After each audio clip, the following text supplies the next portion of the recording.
normal. 130/90, high blood. Borderline. Hindi pa naman delikado yun. Borderline. Eh, lagi kang 130/90. Magtimbang ka, baka sobra ka. Kasi bakit? Pag sobra ka ng 10 points, magpapayad ka ng 10 pounds. Kasi 1 point, 1 pound.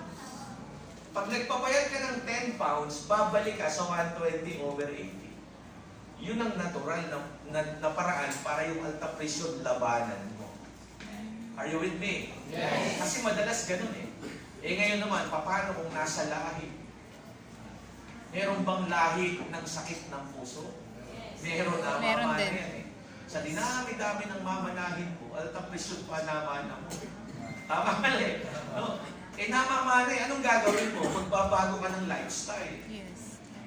Eto, magugulat kayo. Bakit mo ba namana yung sakit? Kasi yung ginagawa nung, halimbawa, nanay mo high blood, tatay mo high blood, madalas yung anak high blood rin eh.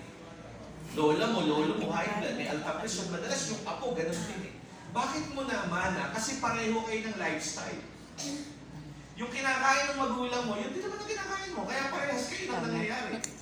Anong gagawin mo? Puputulin mo yung chain, iibahin mo yung pagkain mo, magbabago ka ng diet.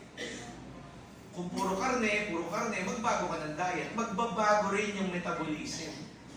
Yun ang paraan para mapababa mo yung panganib ng pagmana mo ng sakit. Are we clear? Yes. Yung mga may edad sa atin, ng mga magulang natin, hindi naman nagsusupplement, eh mag-supplement ka. Sa'yo, i-cut mo yung chain. I-cut mo yun. Ano-ano ba yung mga sakit na namamana? Cancer. No? Alta presyon. Diabetes. Diabetes, alta presyon. Gusto pa ni ma'am, English, high blood. Joke lang, ma'am. Tapos, diabetes, namamana yan. Pwede mong imanahin yan. Ngayon, merong mild symptoms. No? Dizziness. Ano bang dizziness? Pagkahilo. Headache. Masakit ang ulo. Alam nyo, simple lang. Bakit ba minsan nararanasan mo tuwing hapon, masakit ulo mo? Bakit ba anong araw naman? Hindi naman. No? Bakit ba ngayon, itong mga parang medyo nadadagdagan ng edad mo, nakakaranas ka na ng dizziness and headache? Ano dahilan? Gusto nyo malaman ang dahilan? Yes! Simple lang, kulang ka sa tubig. Pag kulang ka sa tubig, madalas. Pag madalas, hindi mo nakukumpleto yung 8 to 10 glasses of water mo. Ang unang-unang symptoms na mararanasan mo, sasakit ulo mo. Kasi pag kulang sa tubig ang katawan natin, alam niyo kung bakit? Ang ulo kasi natin ang pinakahuling dinadaluyan ng dugo. Ang ulo natin, nasa upper extremity yan, maliliit ang ugat dyan. Pag kulang ka sa tubig, hindi maganda blood circulation mo. Pag palaging hindi maganda blood circulation ng upper extremity, sasakit yan na may kasamang pagkahilo.